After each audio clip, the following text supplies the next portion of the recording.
ओम नमो ब्रह्मण्य देवाय गोब्राह्मण हिताय च जगद्धिताय कृष्णाय गोविंदाय नमो नमः। गुरु गोविंदाय नमः। प्रिय भक्त बंधु, प्रिय दर्शक बंधु, आपण माने अति भल पाउथिबा पवित्र साधुवाणीर ये पवित्र कार्यक्रम को आपण मानक स्वागत। आज्ञा आज गोटे भल पद जो पद को कि आपण माने समस्ते भल पाती, ये पदटी समस्तक मुहरु उदाहरण दबा छल मध्य बाहरे कौन मते पछके तक्ष खाऊ बोले गोविंद मो वंशे ब्रह्म सापन हो बोले गोविंद। आर अर्थ मते पछके तक्ष खाऊ मो वंशे ब्रह्म सापन हो। ब्राह्मण अभिशाप मो वंश केबे न पड़ू, कारण ब्राह्मण अभिशाप पड़िले वंश ध्वंस हो जाए। आज्ञा आ गोटे श्लोक कहूँ सुखांते रोदंती गाव दुखांते पुत्र पंडित मानंते कुलटा नारी कुलांते ब्राह्मण रिपु। सुखांते रोदंती गाव, देखंतु ब्राह्मण सहित वैर भाव हेले कौन हुए? सुखांते रोदंती गाव, आपणकर सुख जेतेबेले सरीजिव आपणक गुहाले थिबा गाई बा गोमाता कांदिबे, तांको आखिर रातिरे लुह झरीथिबो, सकाळू देखिबे आखि तळे कला दाग पड़ी जाइथिबो, जानिबे सेई दिनठू आपणकर सुख सरीला। सुखांते रोदंती गाव दुखांते पुत्र पंडित, जो दिन आपणकर पुओ पंडित हैला, पांच लोकरे जणे हेकी बसिला, बाप मां को बाप माँ बोली चिन्हिला, से दिन आपणकर दुख सरीगला बोली जानिबे। सुखांते रोदंती गाव दुखांते पुत्र पंडित आउ मानांते कुलटा नारी। स्त्रीटा जदि दुश्चरित्रा हो गला, स्त्रीर जदि चरित्र नष्ट हो गला, ताले सेई दिनठू स्वामीर सम्मानटा माटी रे मिसिगला बोली जानिबो। एवं कुलांते ब्राह्मण रिपु, जदि जने ब्राह्मण आपणकर शत्रु हो गला, ताले जानिबे सेई दिन ठारू आपणकर वंश बुड़ीबा आरंभ हैला। केडे बड़ कथा आज्ञा। हाँ, सेइथिपाई परा शास्त्र रे लेखा अछि ब्राह्मणे अटंती परा मरत देवता सकल देवा देवी की से तो पवित्र करता। मर्त्यपुर देवता होचंती ब्राह्मण। हाँ, भागवत रे लेखा नहीं ब्राह्मणे कले अपराध बेगे पूजिब तांक पाद। ब्राह्मण जदि अपराध करती मध्य आपणकर किछि नष्ट करि दियंती, तथापि तांको पाद पूजा करिवे। एटा होछि नियम। केबे वैरता भाव रखिबेनी, शत्रुता भाव ब्राह्मण संगे रखिबेनी। मु आज गोटे सुंदर कथा आपण मानकु कहिबाकु जाउची। आपण माने जानिचंती रावण, त्रेता जुगर रावण ऋषि विश्रवांक पुओ, मा हेला निकषा, ये ब्राह्मण। आज्ञा असुर एवं ब्राह्मणर मिश्रण रे छुआटा जन्म हैला रावण। किमिति हैला समस्ते तो आमे जानिचंती जय विजय द्वारपाल अभिशाप पाइकी रावण कुंभकर्ण हेतिले सत्य, किंतु ता भितरे आउ गोटे अंश मिसिला, ये रावणर जन्म हैला। केमती हेछि आज्ञा देखंतु, प्रताप भानु बोली जने राजा थिले, तांको ना प्रताप भानु। विराट वीर तांको चारिपटरे जेते राज्य थिला सबु राजा मानकु परास्त करी निज राज्य रे सबु राज्य गुड़ा को मिसई देले। एते बड़ बलिष्ठ एते बड़ वीर थिले राजा प्रताप भानु। किछि राजा मध्य लुचिकी जंगल को पलैले राजा तांकु बंदी करिके रखि थांते काईकि बंदी जीवन यापन करिवे लुचिकी मध्य पलै गले। किछि राजा जंगल को किछि राजा रही गले जंगल रे जाई किछि राजा मरी गले किछि राजा किए कुआडे पलै गले। किंतु एकछत्र सम्राट हवा को आ अल्प बाकी रहिला। किछि किछि राज्य जय करी चलीचंती प्रताप भानु राजा विराट वीर बहुत बड़ सैन्य दल तांकर। दिने राजा प्रताप भानु शिकार करिबा पई जंगल को जाइचंती। शिकार करिवे राजा मानकर शौक होउची शिकार किछि काम नाही बाहरी पड़ शिकार को जिबा। आज्ञा जेमिति किछि लोकंकर किछि काम नाही जदी चारि जण एकाठी हो जाओ बसी पड़ तास बालटा पके दबा तास खेलिबा। अरे भाई कौन मिलुची एतुरु चारि जण तास खेलिबा आ 10 जण ता पाखरे ठिया कि अनैतेबे देखुतेबे से चारि जनकर तो समय नष्ट हैला ये 10 जनकर भी समय नष्ट हैला। सेतिकी समय भितरे जो 2 घंटा तमे तास खेलुच सेतिकी समय भितरे जदि कहार जनकर उपकार चिंता करंत कहार जनक पई भल काम टिके करंत निज घरर काम किछि समय करंत नचेत किछि जदि नाही हरि नाम टिके नियो भागवत टिके पढ़ गीता टिके पढ़ तेबे सिना मंगल हब। हौ ईश्वर जहाकू जो बुद्धि दौचंती। ए प्रताप भानु बाहरिले शिकार करिवे जंगल भितर को जेतेबेले बाहरिले सैन्य समस्त समस्ते समस्ते सांग होइकी बाहरिले चलिले शिकार करिवे जाउचंती। गला बेले किछि बाट जाइचंती हठात प्रताप भानु देखिले जंगल कड़े गोटे बारहा आउ ये बारहाटा को देखिले लोभ लागिवो कारण ए बारहाटा सुना रंगर बारहा। आज्ञा आपण माने जानिचंती भल कि जोठी विचित्र जीवटीए देखा हेइथिबो सेठी विपद आस्तिबो मन रखंतु। थरे विचित्र जीव देखिथिले नवगुंजर अश्व गज व्याघ्र पादजे नर कर चक्रायुध वृषभर चूल लांज अटे ब्याल सिंह कटी गाब हृद। थरे नवगुंजर विचित्र रूप देखिथिले तापरे विपद आसीथिला। आज्ञा जदुवंश उपरे विपद पड़ीथिला। देखंतु आउ थरे विचित्र रूप देखिथिले किए राम आउ सीता सुना हरिण। श्लोकटे कहूची हैमा कुरंगी न च पूर्ववर्ता न श्रूयते वेदे पुराण शास्त्रे तथापि दृष्ट्वा रघुनंदनेन विनाश काले विपरीत बुद्धि। नहीं आ गोटे श्लोक कहूची असंभव हेम मृगस्य जन्म तथापि राम ललु हे मृगाय प्रय समासन्नी विपत्ति काले धियोपि पुंसा मलिनीर्भवन्ति। नहीं आ गोटे श्लोक कहूची रत्न चित्रित सर्वांग दृष्ट्वामेकं मृगं तदा जानकी प्रार्थयामास देहि देहि तिमे प्रभु। जोठी विचित्र जिनिस देखते आज्ञा सेठी विपद पड़े मन रखिथिबे।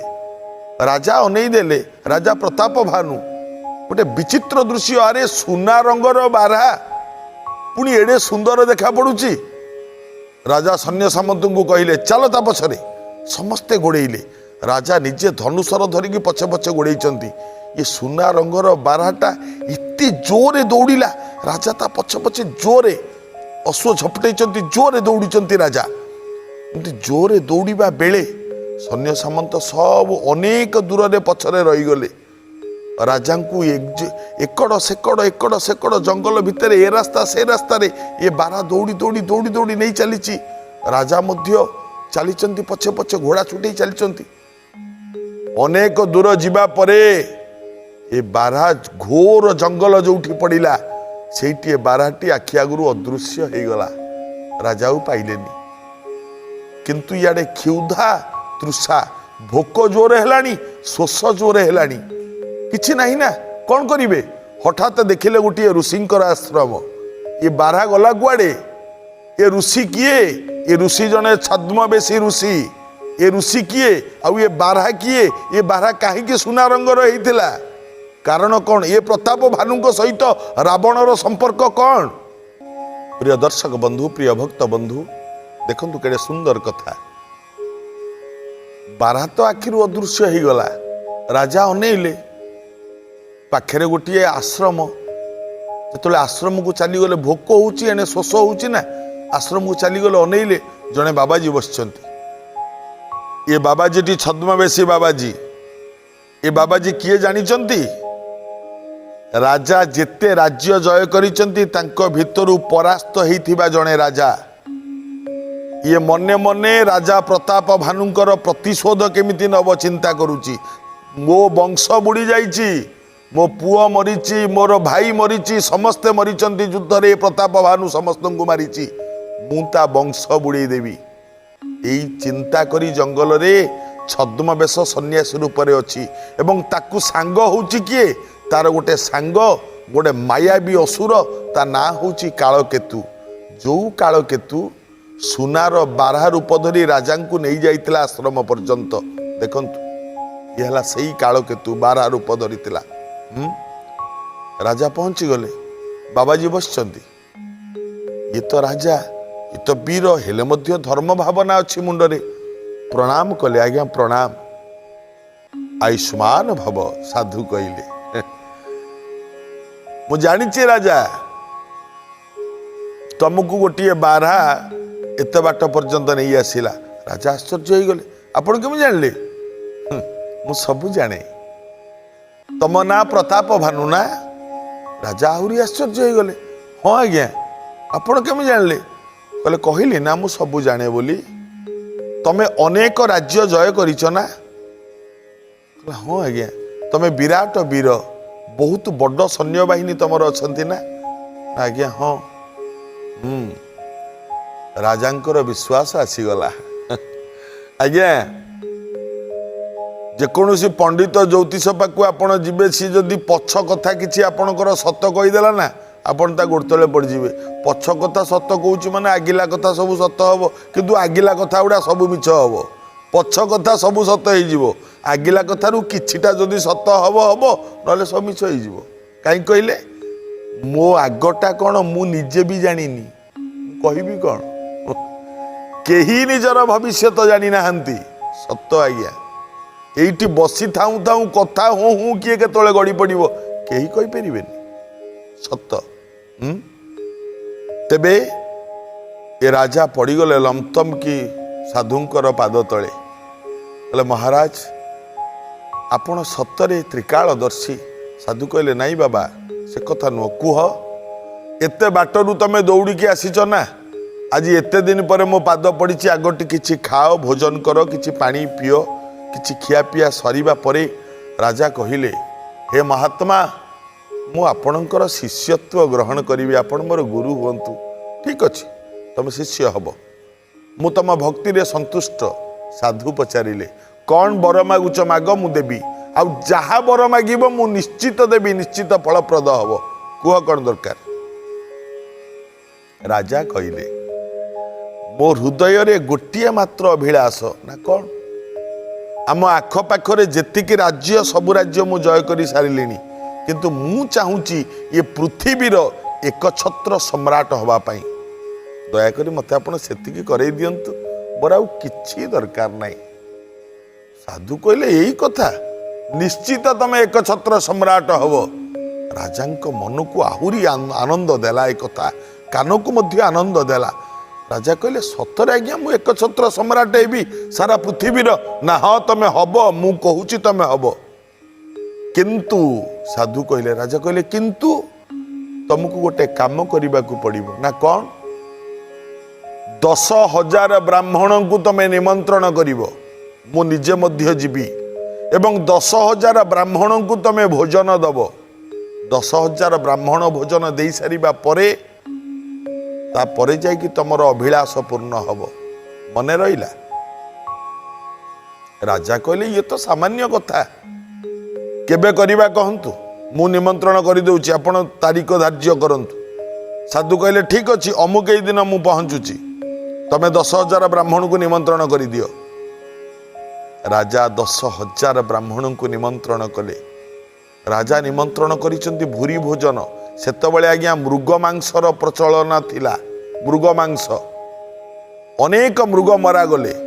ମୃଗ ମାଂସରେ ଆରମ୍ଭ ହେଉଛି ବ୍ରାହ୍ମଣ ମାନଙ୍କର ଭୋଜନ। ଇଏ ତ୍ରେତା ଯୁଗର କଥା ଥିଲା, ସେତେବେଳେ ଚଳଣି ଥିଲା। ମୃଗ ମାଂସ, ଏ ରୋଷେଇ ଦାୟିତ୍ୱ ନିଜେ କାଳକେତୁକୁ ଦେଲେ ସାଧୁ ମହାତ୍ମା। ରାଜାଙ୍କୁ କହିଲେ ତମେ କିଛି ବୁଝନି, ମୋ ସାଙ୍ଗରେ ଜଣେ ପବିତ୍ର ବ୍ରାହ୍ମଣ ଅଛି, ସିଏ ରୋଷେଇ କରିବ ଏବଂ ରୋଷେଇ ଦାୟିତ୍ୱ ସିଏ ନେବ। କାଳକେତୁ ବ୍ରାହ୍ମଣ ରୂପରେ ଆସିଲା। ଯୋଉ କାଳକେତୁ ବାରହା ରୂପ ଧରିକି ରାଜାଙ୍କୁ ନେଇଯାଇଥିଲା ଆଶ୍ରମ ପର୍ଯ୍ୟନ୍ତ, ସେଇ କାଳକେତୁ ବ୍ରାହ୍ମଣ ରୂପରେ ଆସିକି ଠିଆ ହେଲା। ରାଜା ଅନେଇଲେ, ତମେ ରୋଷେଇ ଦାୟିତ୍ୱ ଏକା ତୁଲେଇ ପାରିବ? ନାଇଁ, ମୁଁ ସବୁ ଏକା କରିବି, ଆପଣ ବ୍ୟସ୍ତ ହୁଅନ୍ତୁନି। 10,000 ବ୍ରାହ୍ମଣ କେମିତି ଭଲରେ ଖାଇକି ଯିବେ ସେ ଦାୟିତ୍ୱ ମୋର, ତମେ ଚିନ୍ତା କରନି ରାଜା। ସାଧୁ ମଧ୍ୟ କହିଲେ ତାପରେ ଛାଡ଼ିଦିଅ, ସେ ସବୁ କରିଦେବ, ବ୍ୟସ୍ତ ହୁଅନି। 10,000 ବ୍ରାହ୍ମଣଙ୍କ ପାଇଁ ରୋଷେଇ ଚାଲିଲା।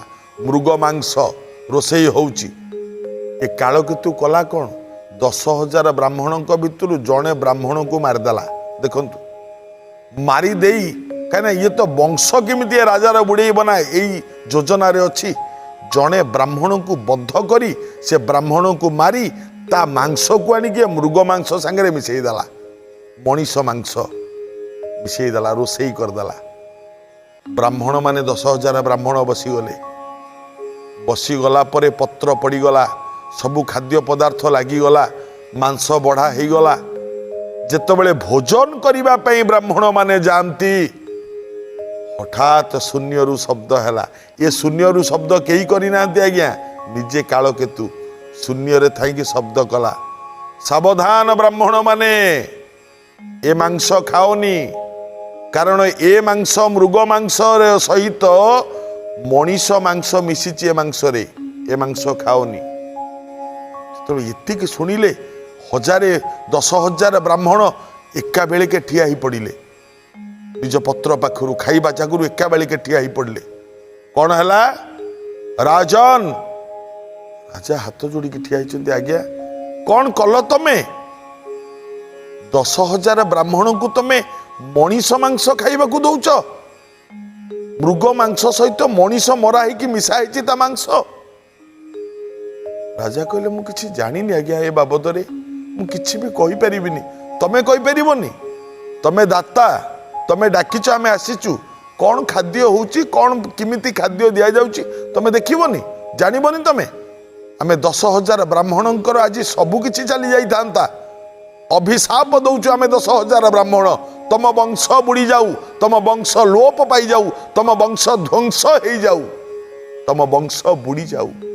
ଦେଖନ୍ତୁ, ମନେ ମନେ ଏ ନକଲି ବାବାଜୀ ଆଉ କାଳକେତୁ ଦୁଇ ଜଣ ଯାକ ହସୁଛନ୍ତି। ଯାହା ଏତେ ଦିନ ହେଲା ଚାହୁଁଥିଲୁ ତାହା ଆଜି ଘଟିଲା। ବଂଶ ଲୋପ ପାଇବ, ବ୍ରାହ୍ମଣ ବଚନ କେବେ ଖଣ୍ଡନ ହବନି। ନାଇଁ, ସେଇଥିପାଇଁ ପରା ଭାଗବତ କହେ, ମତେ ପଛକେ ତକ୍ଷ ଖାଉ, ମୋ ବଂଶେ ବ୍ରହ୍ମ ଶାପ ନହୁ। ତମ ବଂଶ ଲୋପ ପାଇଯାଉ, ଧ୍ୱଂସ ହେଇଯାଉ ତମ ବଂଶ। ବ୍ରାହ୍ମଣ ମାନେ ଅଭିଶାପ ଦେଲେ। ହଠାତ୍ ଦେବତା ମାନେ ଆକାଶରେ ଥାଇକି ଶୂନ୍ୟବାଣୀ କଲେ, ଏଇଠି, ହେ ବ୍ରାହ୍ମଣ ମାନେ, ରାଜାଙ୍କୁ କାହିଁକି ଅଭିଶାପ ଦଉଛ? ରାଜା ନିର୍ଦୋଷ, କିଛି ଦୋଷ ନାହିଁ ରାଜାଙ୍କର, ତାକୁ କାହିଁକି ଅଭିଶାପ ଦଉଛ? ସେ କ'ଣ ଜାଣି ଜାଣି ଏ କାମ କରିଛନ୍ତି? ନାଇଁ, ଏ କାମ ଆଉ ଜଣେ କରିଛି। ସେ ଜଣକ ହେଲା କାଳକେତୁ। ଆଉ ସେଇ ଯୋଉ ସାଧୁ, ସେ ହଉଛନ୍ତି ନକଲି ସାଧୁ। ଦେବତା ମାନେ ସବୁ କହିଦେଲେ। ରାଜା ଅନେଇଲା ବେଳକୁ ସେ ସାଧୁ ନାହାନ୍ତି କି ସେ କାଳକେତୁ ନାହିଁ, କେହି ନାହାନ୍ତି। କାହିଁକି ଅଭିଶାପ ଦେଲ? ଅଭିଶାପ ଫେରେଇ ନିଅ। ବ୍ରାହ୍ମଣ ମାନେ ନିଜେ ମଧ୍ୟ ଦୁଃଖ ଅନୁଭବ କଲେ। ଆମେ ଅଯଥାରେ ଅଭିଶାପ ଦେଇଦେଲୁ। ଅଭିଶାପ ଦିଆ ସରିଲା ପରେ ତ ଆଉ ଫେରେଇ ହବନି ନା। थरे अभिशाप पार्टी खसीगले फेरई हेनी ठीक अच्छे अभिशाप तो दे सारीचु वंश ध्वंस हम किंतु हे राजा प्रताप भानु तमे भी मरिब मला परे तमे पुणी आम ब्राह्मण जाति रे ही जन्म हब एवं किछि असुर अंश तम देहरे रहिब ब्राह्मण है कि तमे जन्म हब एवं तमे जन्म हबा परे ये संसार जानिब वेद कौन तमे रुक वेदर भाष्य कार हब सी आउ केही नुह आज्ञा ब्राह्मण है कि जन्म हेले एवं असुरंकर अंश रहिला जय विजय रावण कुंभकर्ण हेले एवं प्रताप भानुंकर अंश मिसिला ता भितरे से जन्म हेला जो पुओ हे विराट राव करिबारु जार ना हेतिला रावण ये ब्राह्मण अभिशाप रे पुणी ब्राह्मण कूल रे जन्म हेला ये प्रताप भानुकर अंश मिसिला तांको देहरे एणे जय आसिला एणे प्रताप भानुकर अंश मिसिकी विराट राव दबारु जे जन्म हेतिला ता ना होची रावण देखंतु ये त्रेता जुगर कथा ज्ञानी भक्त वृंद माने केबे ब्राह्मणंकर शत्रुता को आचरण करिवेनी बहुत क्षति होता है आज तो साधुवाणी एतिकी एबे आजिर अनुचिंता जदि अरख गछ घर पाखरे थाए ताकू हाणिबेनी कि नष्ट करिवेनी आ जदि न थाए बरं अरख गछ आनिकी घर पाखरे लगांतु कारण अरख फूल लक्ष्मींकर अति प्रिय होता है जोठी अरख गछ थाए सेठी लक्ष्मी रहंती एवं से घरर अशुभत्व नष्ट होता है एक कथा मने रखिबे अरख फूल गछ केबे नष्ट करिवेनी घर पाखरे रहिबा को दियंतु अरख फूल बहुत शुभदायक आज पाई तो साधुवाणी समय हो जाइछि पुणी आगामी अध्याय रे भेट होबा आज पाई एतिकी गुरु गोविंदाय नमः।